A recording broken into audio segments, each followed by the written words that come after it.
Alhamdulillah. Alhamdulillahilladzi arsala rasulahu bil huda wa dinil haqq liyudhhirahu 'alad dini kullihi wa kafa billahi syahida. Asyhadu an la ilaha illallah wahdahu la syarikalah wa asyhadu anna Muhammadan 'abduhu wa rasuluhu la nabiyya ba'dah. Allahumma fashalli wa sallim ala sayyidina Muhammad wa ala alihi wa sahbihi wa man tabi'ahum bi ihsanin ila yaumil qiyamah. Amma ba'du faya ayyuhal hadirun jamaah Jum'ah Masjid Jami' Al-Muhsinin rahimakumullah. Usikum wa nafsi bi taqwallah. Ittaqullah. Ittaqullah. Ittaqullaha haqqa tuqatih wa la tamutunna illa wa antum muslimun. Kaum muslimin jamaah Jum'ah rahimakumullah. Marilah kita tingkatkan takwa kita kepada Allah Subhanahu wa taala dengan sebenar-benarnya takwa. Melaksanakan segala perintah Allah dan menjauhi segala yang dilarang oleh Allah Subhanahu wa taala. Istiqomah dan konsisten menghidupkan sunnah-sunnah Rasulullah Sallallahu Alaihi Wasallam. Kaum muslimin jamaah Jum'ah rahimakumullah, sudah merupakan takdir Allah Subhanahu wa taala bahwa manusia hidup di dunia ini menjadi makhluk sosial yang saling membutuhkan antara satu dengan yang lain. Oleh karena itu, antara satu dengan yang lain haruslah terjalin hubungan yang baik dan harmonis. Dalam prinsip-prinsip akhlak Islam, menyambung hubungan persaudaraan ini disebut silaturahim. Bagi seorang muslim, silaturahim ini tidak semata-mata karena ada kebutuhan materi atau kepentingan semata. Tapi lebih dari itu, silaturahim adalah kebutuhan jiwa manusia untuk saling terkait satu dengan yang lain. Karenanya, silaturahim merupakan salah satu bukti dari keimanan kepada Allah Subhanahu wa taala dan keimanan kita kepada hari akhirat atau hari kiamat.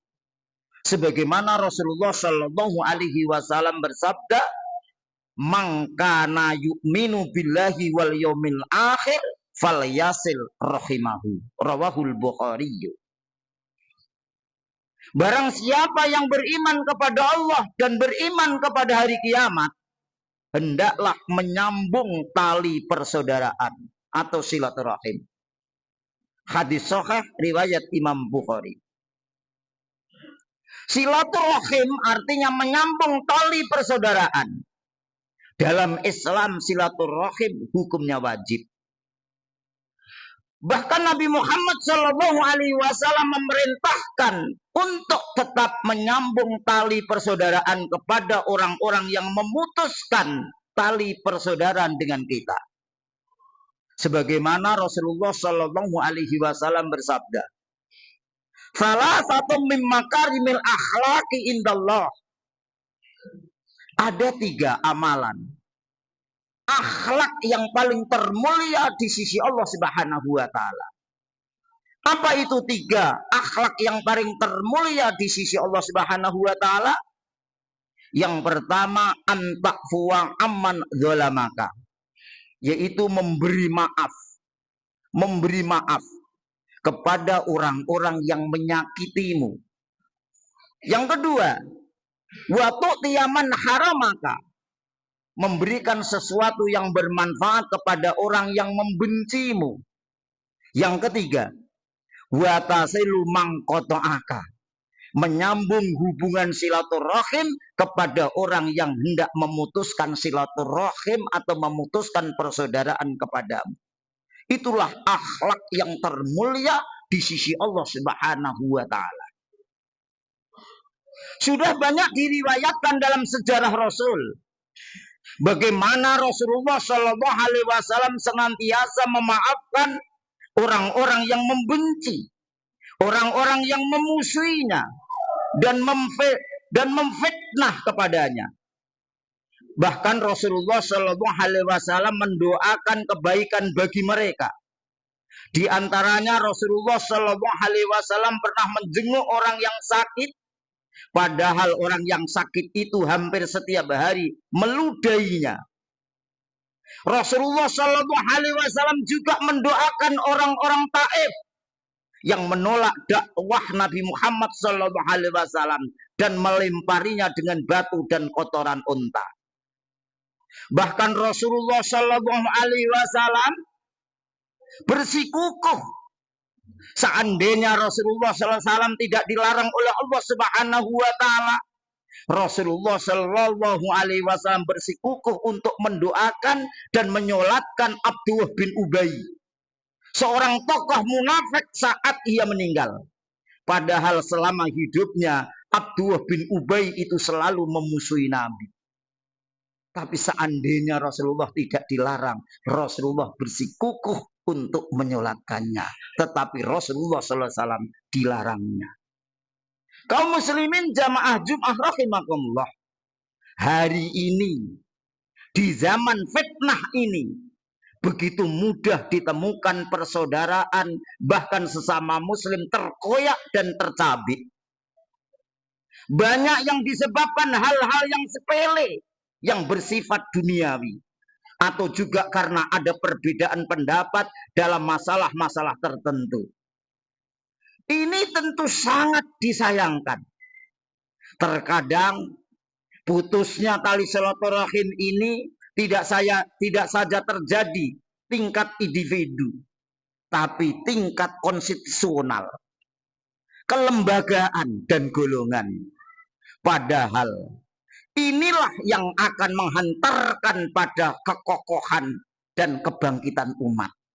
Tapi kalau silaturahim ini sudah putus, apa yang terjadi? Sedangkan perselisihan dan perpecahan hanya akan menyebabkan umat ini lemah dan tidak berdaya.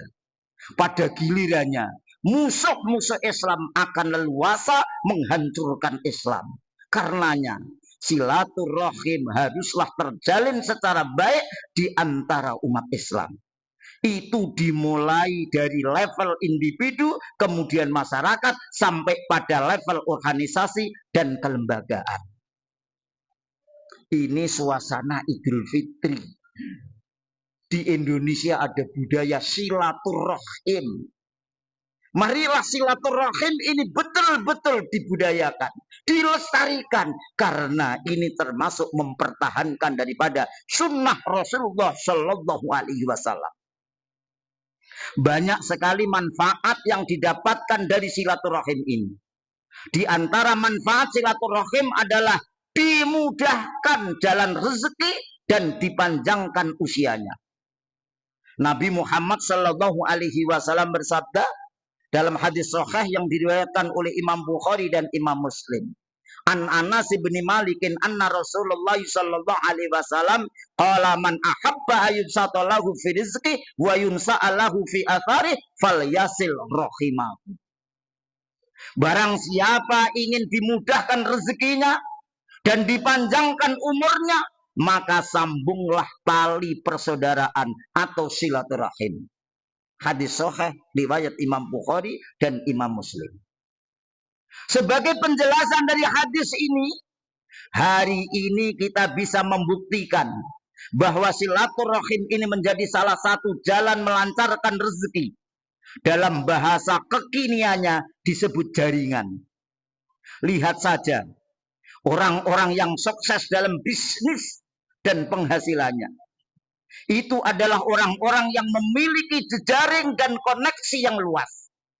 Apalagi di era globalisasi dan teknologi informasi ini. Ketika dunia hanya seperti kampung kecil, tak ada bagian di dunia ini dan manusia penghuninya yang tidak bisa diketahuinya. Semuanya akan diketahuinya. Artinya dalam konteks membangun jaringan, orang akan sangat mudah membangun jaringan seluas-luasnya.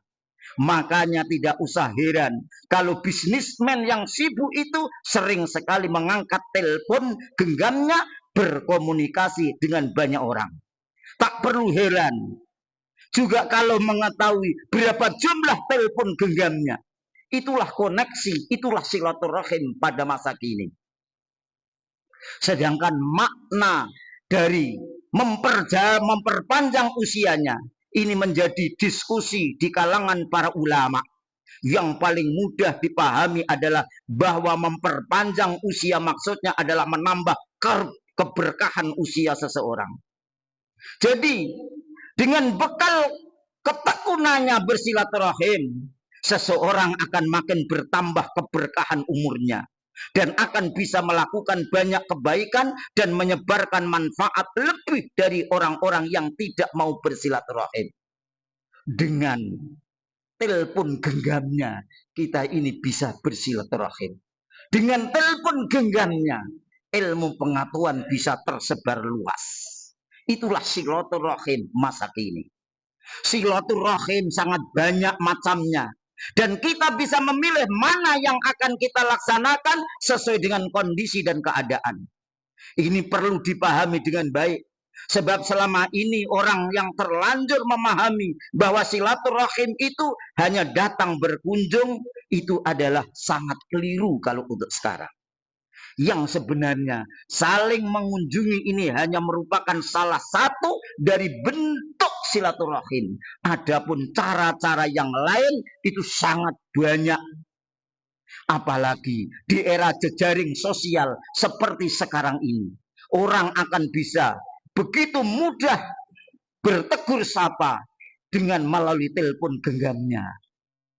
Tentu saja bertemu muka secara langsung adalah lebih baik atau lebih afdol, sangat dianjurkan. Sebab ekspresi dan perasaan akan kelihatan secara langsung ketika kita ini bertemu. Di antara bentuk-bentuk silaturahim senantiasa tercantum dalam hadis adalah saling mencintai, saling membantu, dan saling mengunjungi. Itu akan mendapatkan keberkahan yang lebih mendalam lagi. Rasulullah Shallallahu Alaihi Wasallam bersabda dalam hadis qudsi, yaqulu haqqat mahabbati lil mutahabbina fiyya wa haqqat mahabbati lil mutabaddilina biha wa haqqat mahabbati lil mutazawirina fiyya wal mutahabbuna fillahi ala manabira min nurin yaqbituhum bimakanihim nabiyuna wasidiuna wasyuhada. Rawahu Ahmad. Rasulullah Shallallahu Alaihi Wasallam bersabda, Allah Subhanahu Wa Taala berfirman, berhak mendapatkan mahabbahku, berhak mendapatkan berkahku, berhak mendapatkan rahmatku. Siapa itu? Orang-orang yang saling mencintai karena aku. Berhak mendapatkan mahabbahku, berhak mendapatkan rahmatku, berhak mendapatkan berkahku. Orang-orang yang saling membantu karena aku. Berhak mendapat mahabbahku, mendapatkan rahmatku, mendapatkan berkahku. Siapa itu? Orang-orang yang saling mengunjungi karena aku. Karena apa? Orang-orang yang saling mencintai karena aku nanti di hari kiamat berada di atas mimbar, di atas panggung, di atas podium yang dari cahaya yang membuat iri para nabi. Para nabi saja iri. Orang-orang sidik pun juga pada iri. Dan para syuhada pun juga pada iri. Kepada siapa itu? Orang yang saling mengunjungi, orang yang saling bersilaturahim karena Allah Subhanahu Wa Taala. Itulah keistimewaan daripada orang yang saling mengunjunginya. Selain yang disebut dalam hadis, masih ada bentuk-bentuk silaturahim yang lain. Seperti saling menasehati, saling memberi hadiah, saling menanyakan kabar, dan saling mendoakan. Bahkan saling mendoakan secara rahasia, secara diam-diam. Ini pun juga sangat berutama di sisi Allah Subhanahu Wa Taala. Karena begitu banyaknya manfaat silaturahim bagi individu muslim maupun secara kolektif, maka Islam mengajarkan bahwa memutuskan tali silaturahim hukumnya haram dan diancam tidak akan masuk surga. Sebagaimana Rasulullah Shallallahu Alaihi Wasallam bersabda dalam hadis sahih yang diriwayatkan oleh Imam Muslim, la yadkhulul jannata qati'u rahimin. Tidak akan masuk surga orang-orang yang memutuskan tali persaudaraan. Hadis sahih riwayat Imam Muslim.